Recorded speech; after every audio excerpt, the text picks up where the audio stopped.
நேத்தி சொன்னேன். எங்க அண்ணன் மேல மரியாதை இருக்கிறதுல ஓபிஎஸ் மேல. இதுதான் கடைசி மடல் கடிதம்.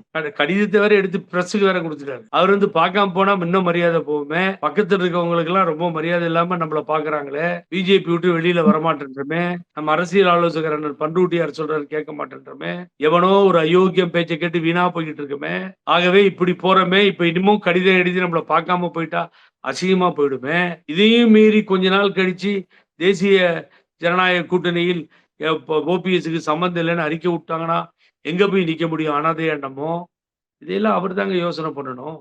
எவ்வளவு அவமானப்படுத்த முடியுமோ, அசிங்கப்படுத்த முடியுமோ அத்தனையும் செய்து கொண்டு தானே இருக்கிறார்கள். ஆகவே அங்க போய் மறுபடியும் அப்பாயின்மெண்ட் கேட்டு எழுதுறீங்க.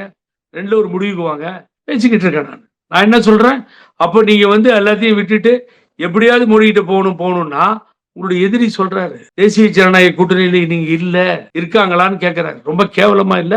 அவருக்கு அப்பாயின்மெண்ட் வர கொடுத்துட்டாங்களாம். அப்புறம் நீங்க போய் தொத்திக்க பாக்குறீங்க. ஓடுற பஸ்ல ஏற பாக்குறீங்க. ஆகவே காதல் இனி மலராது என்பது எனது கருத்து.